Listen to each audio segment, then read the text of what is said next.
大家好。评论区难免有人说我讲的东西都是外道，我只能说，人吧，知道的东西越多，你会觉得自己越无知；知道的少，反而会觉得自己无所不知。我只能说，你可能并不知道外道这个词的含义。外道指的是，凡是想借助于外力达成某种结果的，才是外道。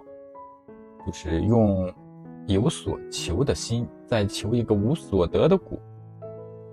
可以说，这个外是连身体和思想都包括在内。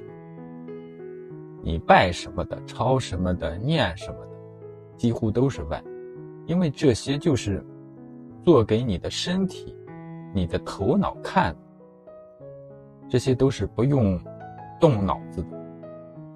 凡是你觉得很灵性的东西，其实都不是真的灵性；凡是你觉得很禅意的，也都不是真的禅。这些都是自我的灵性，自我的禅。相反，真的灵性、真的禅是很残酷的，它是一场没有硝烟的战争。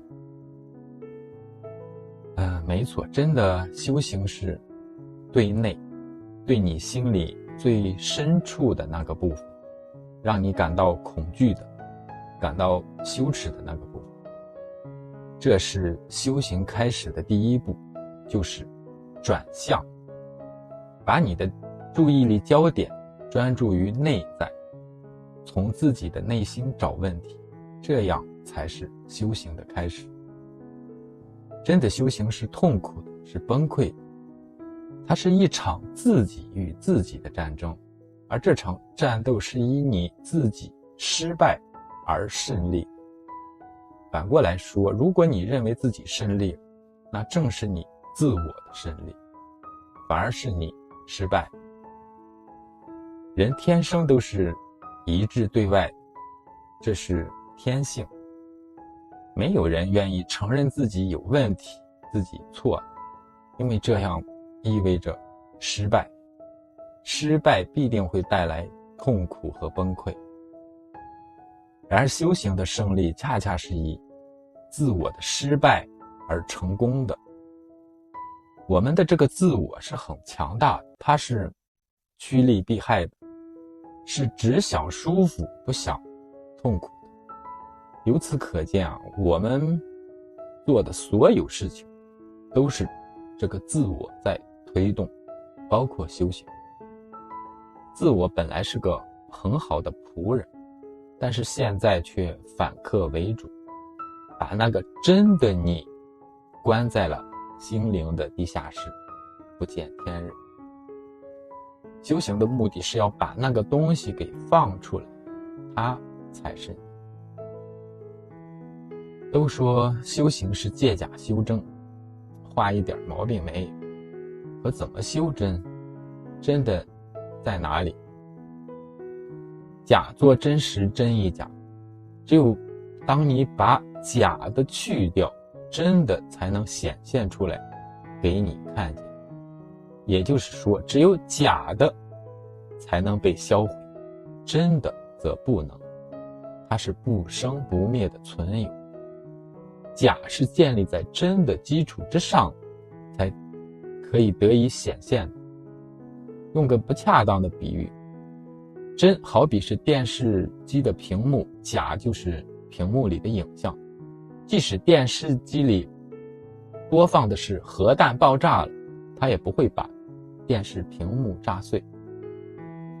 外道这个词是佛教里意指的是其他的门派，其实修行是不分派系，修行是做学问，求真理。然而真理是天下的真理，它不属于任何团体和个人，谁都可以去找去看，根本不需要通过什么中介团体。恰恰相反，反而是想通过这些中介团体才属于是外道。我们修行也是需要跟上时代，与时俱进的。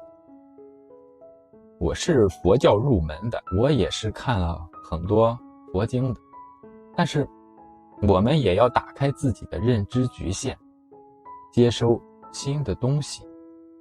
我不是说佛经不好，只是它在流转的过程中，太多的都被人为化，已经失去了很多本真的样子。我们作为现代修行人，也要适应变化，更要跟上变化。万法归宗，所有的路都指向同一个地方，只是哪条路更近、更快的区别罢了。